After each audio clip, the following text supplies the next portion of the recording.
recap, my friends, the 31st Critics' Choice Awards were wild, from the surprise winners to the fashion to Jacob Elordi's mustache. We're going to recap all of it, so let's get this party started. Woo.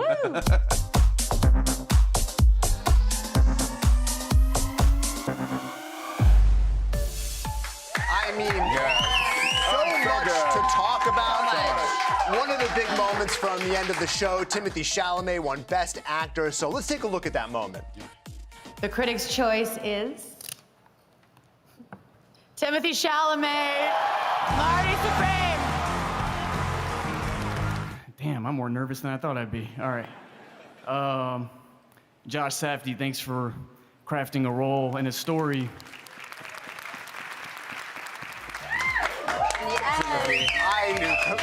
The cult of Timmy Tim, we're here for it, right? We are part of the cult. I will say, I am a part of the cult. However, the blazer looked like he got it out of Kris Jenner's closet. No, I liked it. I was gonna say, I didn't know that Gymboree sold pinstripe suits, girl. Or like a kid going to a JV basketball game, which he might have been doing like last week. But I am happy for him. Oh yeah, Marty Supreme was incredible. He deserved that role. Seen them little Debbie cakes. He does. And we were talking the other day about his press tour that he was on and like the sort of the alternative marketing plan that he went on. And it seems to have really paid off for him.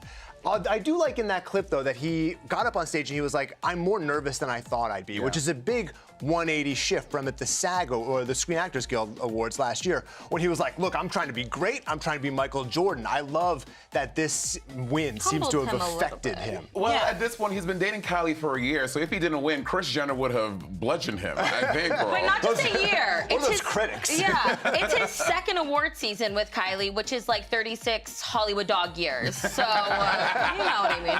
Oh, but that smooch with Kylie was juicy, honey. I was obsessed with it. Yeah. Listen, at E here, we're feasting off of that, right? Like, you could tell the camera was right there, not only for that winning moment, but like, oh, please kiss, please kiss, please kiss. Listen, I think they were doing it because Meg Salter and Paul Downs were there. They were like, let's show them how a real couple behaves. Exactly. Yes, I love that. We're definitely going to talk about that fashion moment, but one thing I want to talk about before we get there is the Chelsea Handler had a bit where she said, okay, everybody look under your chairs. Look under our chairs now. There's a paddle. So let's just play a little bit of that moment. Or we could play it right now. Or we could, okay.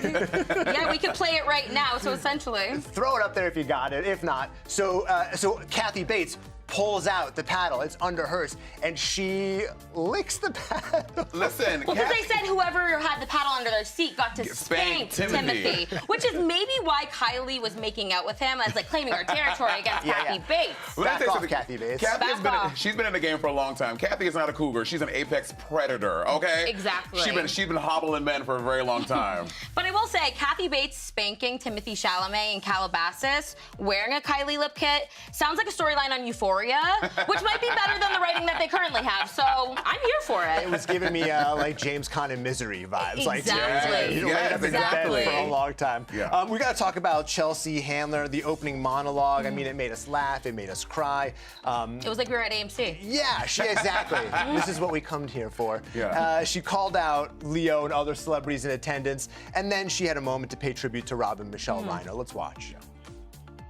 Leo's here, thank God. Leo almost didn't make it tonight because he was trapped on a boat in St. Bart's. It was just like the Titanic, but worse because Jeff Bezos was there. Gwyneth couldn't be here tonight. She's skiing, so look out. Everyone in this room knows that the nicest guy in Hollywood was Rob Reiner. Rob and Michelle were tireless in their efforts to so many important causes, all stemming from one basic idea: decency. I gotta say, there were a lot of bangers in this one. Oh yeah, she's great. This was a good monologue. Chelsea Handler is such an expert comedian. She worked that room so well, and then wrapping up with a nice bow at the end with Rob Reiner was chef's kiss. So good. Yeah, exactly. And I also think the fact that she's able to poke fun at these people while also have them finding her endearing. I mean, the Leo boat joke, the Titanic of it all. I was here for it, but I want to see Leo paint her like one of his French girls. One of my favorite jokes was about Joel Edgerton in Train Dreams. It was about like, Joel barely talks to his wife and he goes and spends all his time in the free woods. Basically what men did before podcasts. I love that joke because everybody in that room has got a freaking podcast now. Leo DiCaprio does not need one. He doesn't. I mean, although if Leo had a podcast, I'm tuning in every episode. I mean, they're about what? How long would they be? He's a man of so few words. Well, it would be 26 seconds, which is like 26 is his age limit of women that'll date. So the 26 of it all, right? Dreaming, Robyn. Yeah. Robyn, I am dead. Gosh.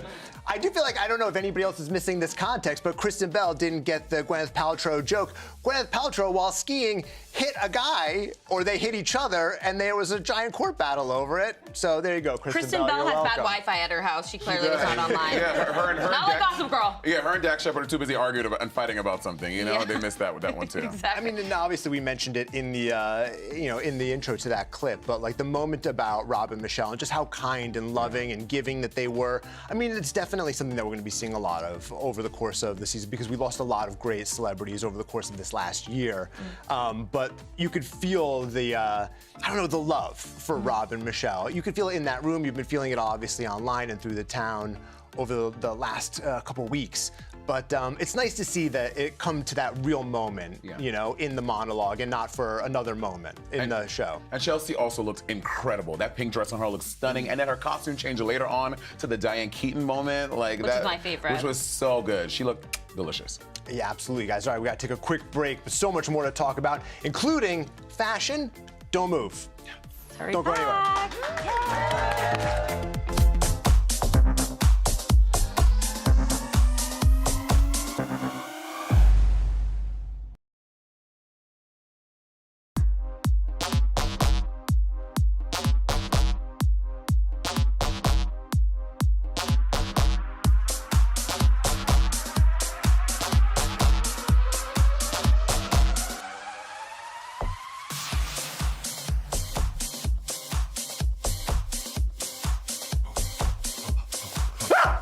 Hey, whoa, this is not the sauna. Hey, this recap set is nice. Look at this. This is very nice.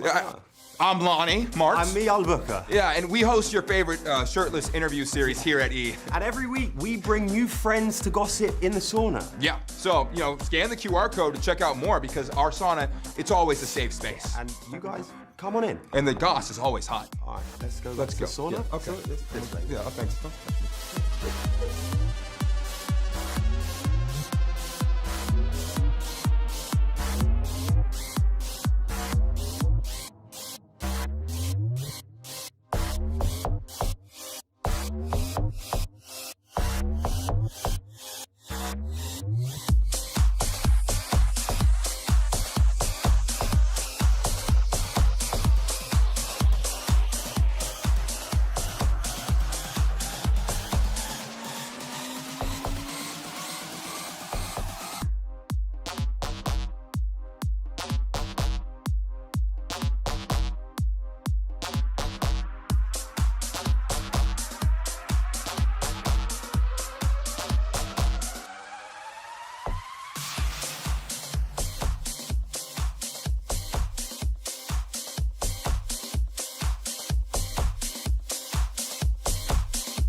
love the energy. Quiet down. We're trying to do our jobs. We got to talk some fashion, you guys. Yes. Let's lead it off with Jessica Biel, shall we?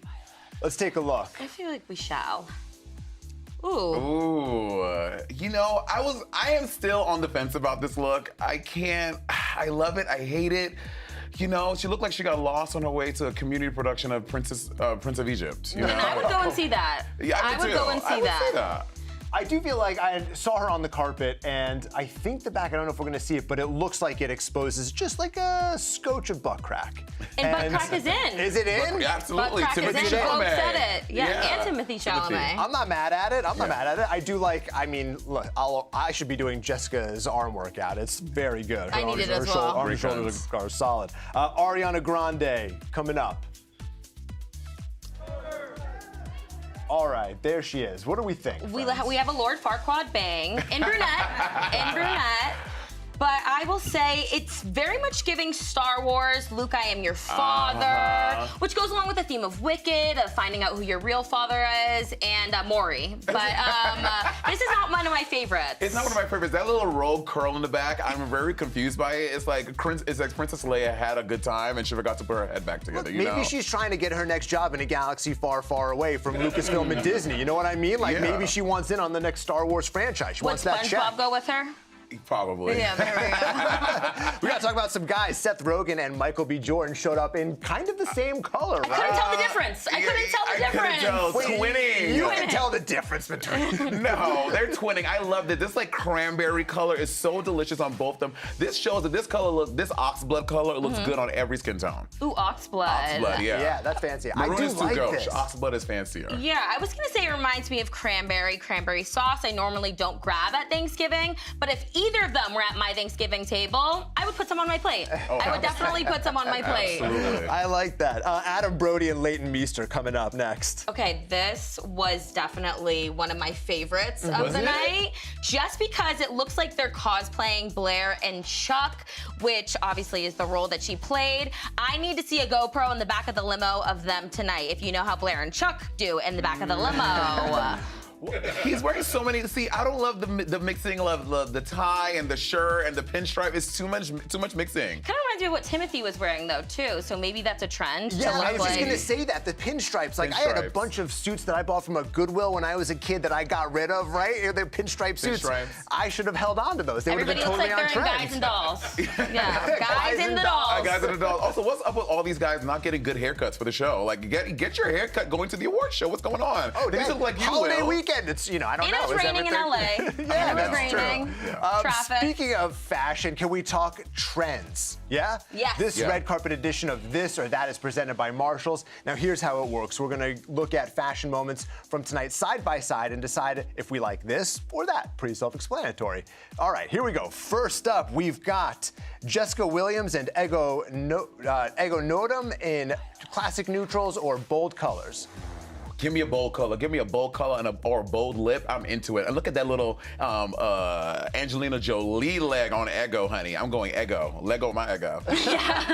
Oh, I got the pun. But they both have bows on them, and they're both a gift because I feel like both of these were incredible. But I'm gonna go with bold as well. Yeah. Yeah, I'm going to agree. Ego is my vote on this one. That's just like, it looks really good on her. All right, up next, we've got Sequins or Lace, Odessa, a Zion, or Kristen Bell.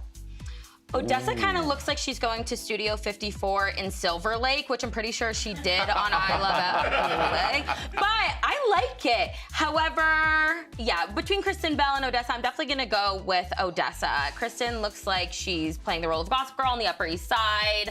Lace gives me eczema, so yeah, I'm gonna go with Odessa. Also, I'm obsessed with this keyhole on Odessa. Give me a keyhole, honey, and I want to go into it. And like, listen, I have not been through a keyhole in a very long time, but I'm obsessed with this Odessa look. She looks great. I hugged Odessa on the carpet, and I think I'm wearing some of her sparkles and glitter on me now, so I'm gonna have to go with Odessa. All right, and up next, belted waist or oversized fit. We got Patricia Arquette and Audrey Nuna.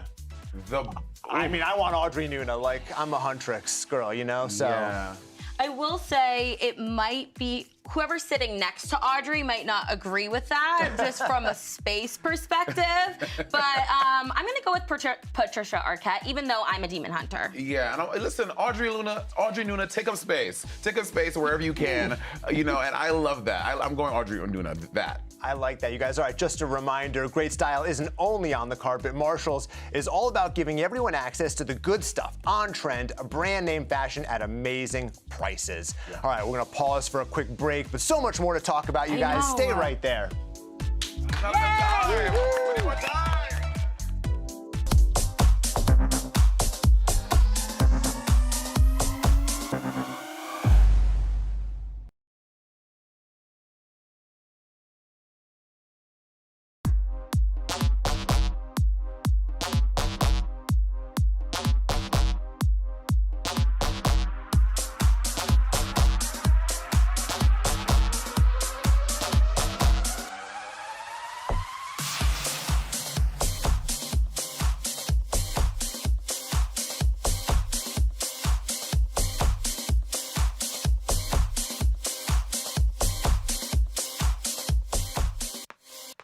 Hey guys, it's Erin Rhodes from The Rundown, and yes, I know the Critics' Choice Awards are so exciting, but a little reminder for y'all. Literally every single day on The Rundown, I am delivering pop culture news at the drop of a hat. Make sure you guys scan this QR code to learn more. And by the way, I've got so many chaotic deep dives. I've got breaking news and more. There is nothing this chronically online brain wouldn't chat about with you. Okay, back to the recap. Hi guys, miss you.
Choice were the first award show of the season, so a lot of the wins were surprising, but there were some big wins that surprised us a lot, like Jacob Elordi winning Best Supporting Actor. Let's watch that moment back. The Critics' Choice is Jacob Elordi. Thank you, Guillermo del Toro. I love you. We all love you. You made my dreams when I was 11. I'm so happy to be here. Thank you, Matt Viral. Thank you, Netflix. And thank you, Mom and Dad. Cheers. I mean, come on. Let's table set a little bit. Jacob Elordi, he won for Frankenstein, if you guys weren't aware, but he beat out Benicio del Toro for One Battle After Another, Paul Mescal for Hamnet, Sean Penn, who I think was the favorite going into that, Adam Sandler, and Stellan Skarsgård. I mean, it's amazing to see this young guy. Like, Frankenstein was such an amazing performance from him, really bringing a lot of humanity to the monster or whatever the character's name was. And good on him, man. And he's cool. He looks cool. Jacob Elordi is always cool. Also, just being 6'5", he can literally wear a dishcloth and we'll all be here like, oh my God. But I just love that he did a role that like explains his emotional unavailability. You know what I mean? Exactly. It is. It just tells us everything we need to know about him, and that makes me want him even more. Exactly. Close up on that. Close up on that. Absolutely. But speaking of that, I feel like it might have been weird for him to go back to set on Euphoria after doing something like Frankenstein. I mean, they play a monster on both, but just one takes longer in hair and makeup. But I'm glad he didn't wear a lot of makeup tonight because of the stash. I think the stash was the reason why he won. Is it for a role? It must be for a role, right? The role of a winner. It's for me. It's for me. Will, he's doing it for just me. Just for the role of making you swoon. Oh my God! I just 5 minutes on to be Jacob's mustache would be lovely one day. So wait, are we pro? We're pro mustache? Yes. I feel like he might be wearing it to hide the fact that he was in Kissing Booth 1, 2, and 3. But I'm pro mustache on Jacob. On Jacob. Sure, the internet will never let him forget that. They So won't. there were some wins that did not surprise us. Most prominently, K-pop Demon Hunters winning for Best Song. Can we roll that moment? Oh, so good. And the critics goes to Golden K-pop Demon Hunters.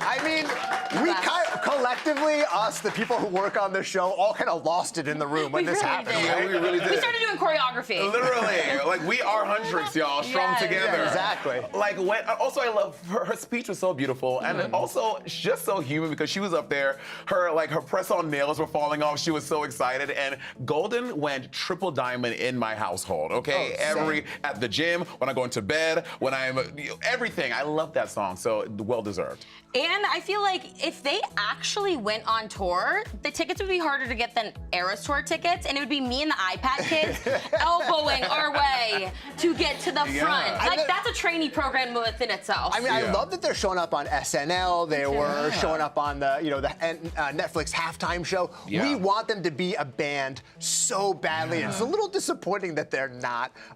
Also, K-pop Demon Hunters won Best Animated Feature as well. So, like, that's huge. It went gold in my house as well because my kids nonstop. Will, Literally. I am your kid. Oh, yeah. You are my father, Listen, Will. you guys, we wanted to break it to you now. Monét and I are family.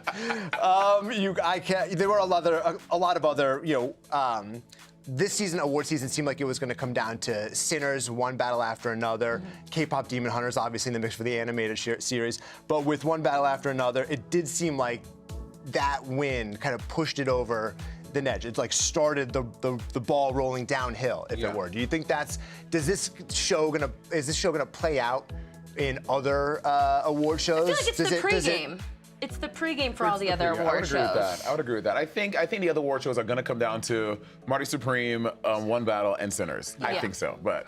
All right, we got to take our last break. We're recapping more when we get back. Don't go anywhere.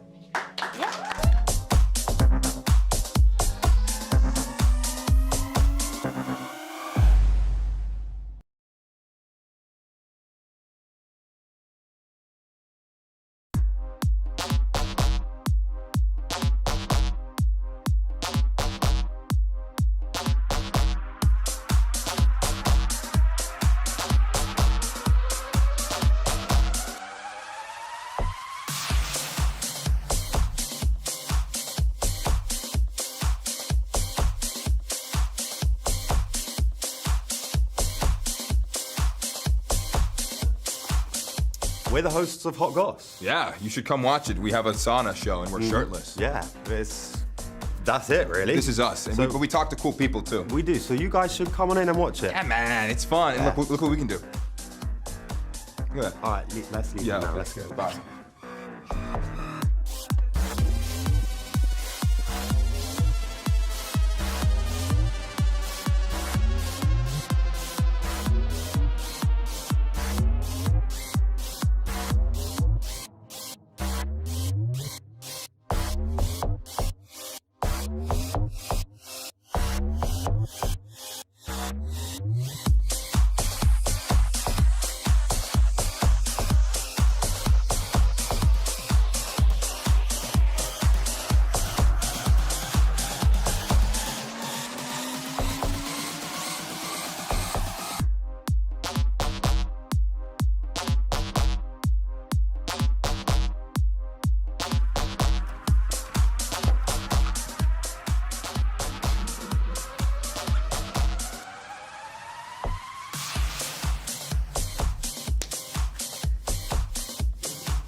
to start to end this thing, we would be remiss if we didn't talk about some of the TV shows that did really well, notably the crime drama Adolescence, absolutely sweeping 4 awards. Let's take a look at their role.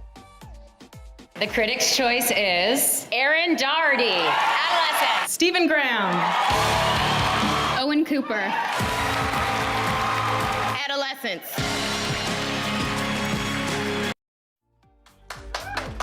I mean, it cleaned up at the Emmys. It cleaned up tonight. Like, as we were talking about, this is the beginning of this leg of award season. Yes. It's going to clean up at the rest of the shows, right? Yeah, I enjoyed it so much, and I'm so glad that their Adolescence is getting awards, and mine just gave me a bad metabolism in therapy. But I feel like they're growing up, no pun, and really getting the praise that they deserve because it's absolutely phenomenal. And seeing Owen Cooper up there, I'm like looking at the stage, I'm like, wow, I love that him and Timothy can share clothes, you know what I mean, for the entire award season. They can share wardrobe.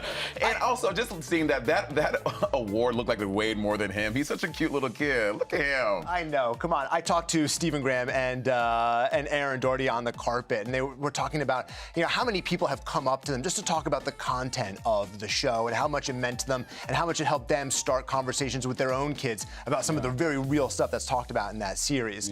We also got, you know, the pit cleaned up. Obviously, everybody loves Noah Wiley, Catherine Lanasa. I talked to Catherine on the carpet. She said that the second season premieres this week, and she said there's some stuff in that first episode that like kind of turned her stomach, which as a viewer I'm like, yes. Yeah, I feel want like that.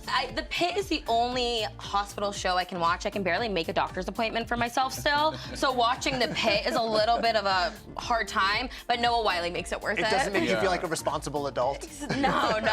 Yeah. Seeing these actors have to memorize words like supercalifragilistic. I can't even say it. Espialidocious. Even Band-Aid. Band-Aid. Even Band-Aid. Yeah. Also, Gene Smart winning in Hacks again. This is like what, a 3rd year in a row.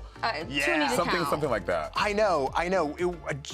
It's such a good show, though. Like every time Gene is nominated for an award, there's a lot of brilliant women that are nominated against her, and you're like, well, sure, certainly one of them's gonna get it. Nope, Gene Smart every time. Heading into their 5th and final season of the show, I believe. The Studio, though, winning for Best Comedy, Seth winning for Best Actor in a Comedy Series. And that's another one that's gonna steamroll this season because Hollywood just loves to watch stuff about themselves. Yeah. Oh, girl. But the show is very funny as well. It is so funny. I can't wait for the storyline of the actor who leaves his wife for an AI actress. That's one that I'm looking for tonight. Tilly Norwood. Tilly. It'll be Tilly.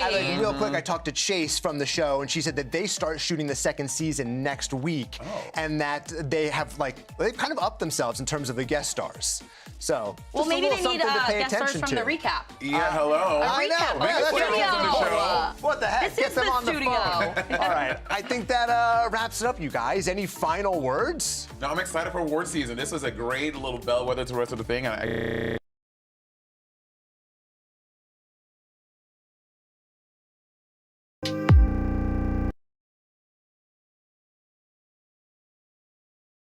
We'll see you guys then. Thanks for watching. Have a great night. Yay!